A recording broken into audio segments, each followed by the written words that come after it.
Back to my channel that is IGNOU pathways and in this video मैं आपको क्या देने जा रहा हूं। जैसा कि MC01 में मैंने लास्ट मिनट सजेशन दिया था, उसी तरह ये जो पेपर आपका 21 जून 2024 को है, इसके लिए भी मैंने कुछ लास्ट मिनट सजेशंस आपके लिए लेके आया हूं जो आपको एग्जाम्स के लिए काफी बेनिफिशियल होगा गाइज।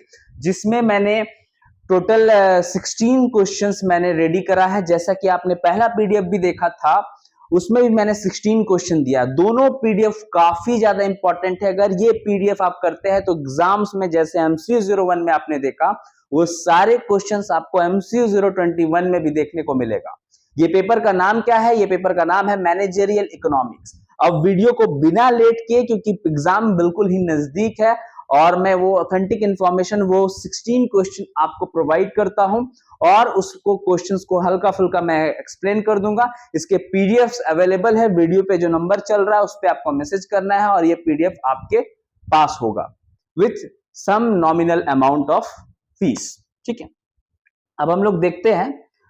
सबसे पहला क्वेश्चन देखिए क्या है। Compare and contrast micro economics with macro economics. Economics आप जान रहे हैं, इकोनॉमिक्स का मतलब क्या होगा? It is a subject matter which focus on a rational management of scarce resources in such a manner which through the economic welfare is maximise, जिससे economic welfare maximise होता है।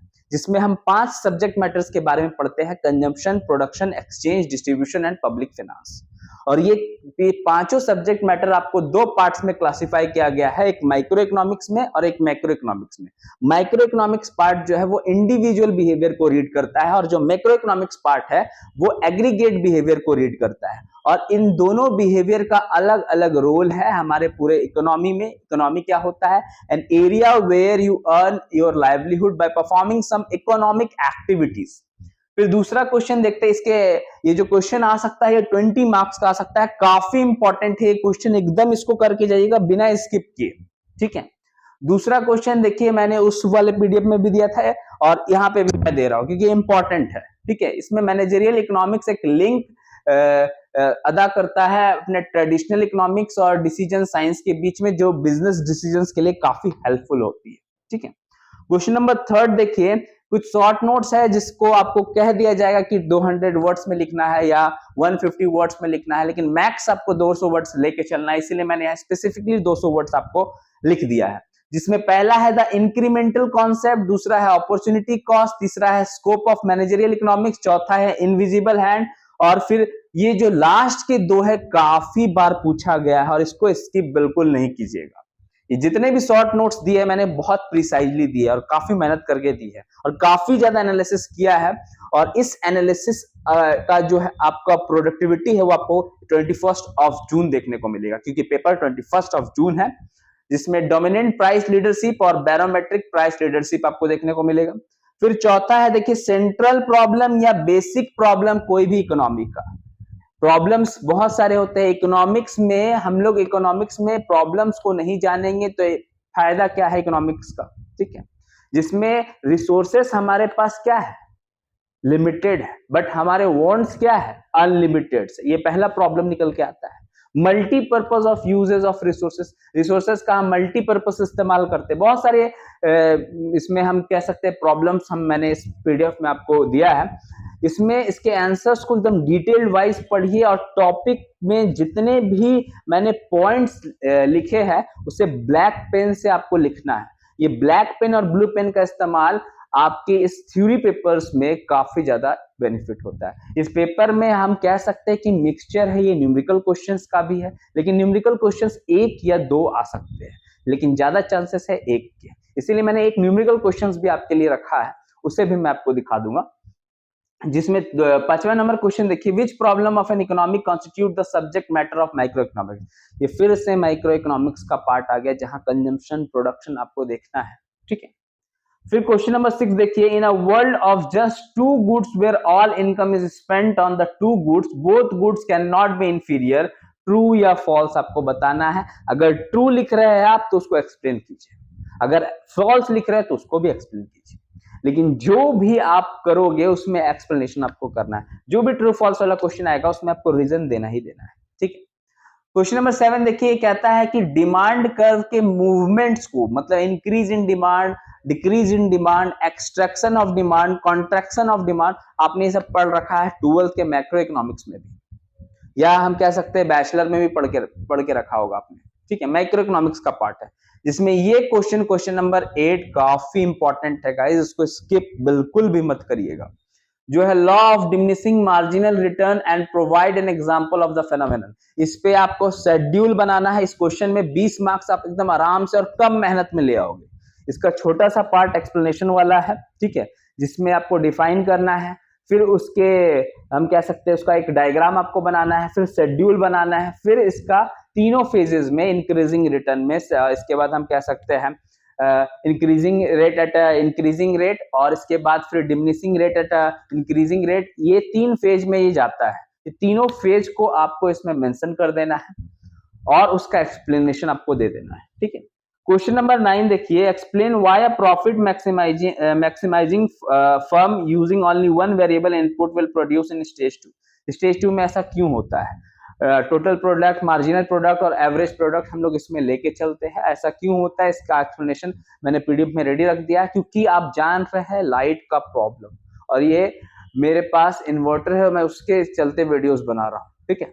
अब नेक्स्ट देखिए, क्वेश्चन नंबर 10 क्या है, जिसमें ऐसा question आपको देखने को मिल सकता है, ठीक है, जिसमें टोटल प्रोडक्ट दिया रहेगा, एवरेज प्रोडक्ट दिया रहेगा और मार्जिनल प्रोडक्ट दिया रहेगा, और एक यूनिट्स ऑफ लेबर दिया रहेगा, ठीक है। लेबर जो होता है वो वेरिएबल फैक्टर होता है, और जो फिक्स फैक्टर होता है उसको हम क्या कह सकते हैं? लैंड को फिक्स फैक्टर कह सकते हैं। तो इसको, इसका जो कैलकुलेशन है, इसमें क्या कैसे कैलकुलेशन आप कर सकते हैं कि जो एवरेज प्रोडक्ट है उसके बेसिस पे आपको टोटल प्रोडक्ट निकालना है। तो एपी का फॉर्मूला क्या हो गया? एपी का फॉर्मूला हो जाता है टोटल प्रोडक्ट, एपी का फॉर्मूला हो गया total product divided by unit of labour, ठीक है, टीपी डिवाइडेड बाय लेबर। ये मेरा स्क्रीन टच नहीं है गाइस, नहीं तो मैं इसको लिख के भी आपको बता देता, ठीक है।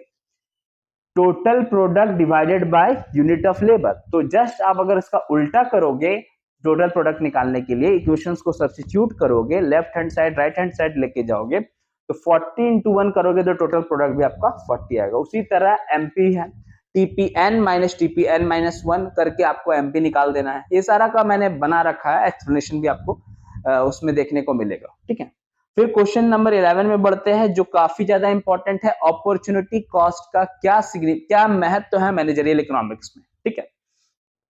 क्वेश्चन नंबर 12 अगर हम देखें तो इकोनोमेट्रिक मेथड आपको कॉस्ट फंक्शंस के लिए एस्टिमेट करने के लिए क्यों जरूरी है, इसके बारे में आपको पढ़ना है।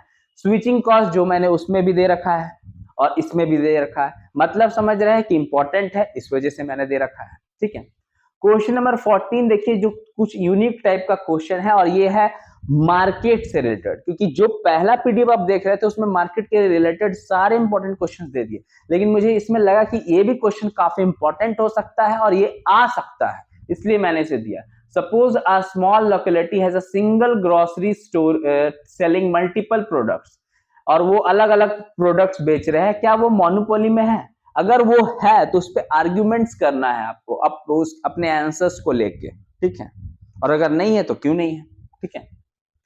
So what are some of the mechanism you can think that entice cooperation of the two countries? इसके बाद विचारधारा वाला क्वेश्चन है गाइस, इसको भी आपको लिखना है। फिर क्वेश्चन नंबर 16 जो ऑक्शन से रिलेटेड है, why are auctions not used to extract consumer surplus for most products sold? Under what conditions and for which goods are auction useful to price the product being sold? और इसका एक real world example आपको इस पे लिखना है। सो ये 16 questions आपके लिए काफी बेनिफिशियल हो सकता है आपके 21 जून 2024 के एग्जाम्स के लिए।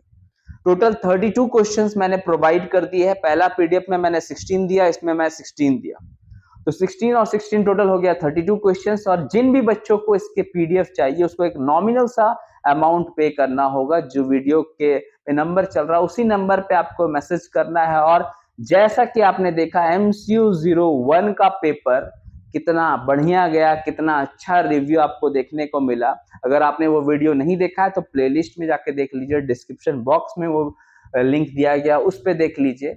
काफी बेनिफिट बच्चों ने इसे हम कह सकते हैं उठाया, और हमारे सजेशंस उनके लिए इफेक्टिव रहे, हमको भी बहुत ही अच्छा लगा। सो इसी तरह अगर आपको ये इसके आंसर्स चाहिए तो दिए गए नंबर पे आपको मैसेज करना है, वो चीज आपको प्रोवाइड कर दिया जाएगा। और जो भी चैनल पे नए हैं वो चैनल को सबसे पहले सब्सक्राइब कर लें, क्योंकि जो भी डिटेल्ड इंफॉर्मेशन आपको दिया जाता है वो हमारे चैनल से दिया जाता है। इसलिए हम कह सकते हैं कि शुरुआत नहीं है, लेकिन जो रिजल्ट है वो इसका हम कह सकते हैं इफेक्टिव है। ठीक, सो थैंक यू एवरीवन।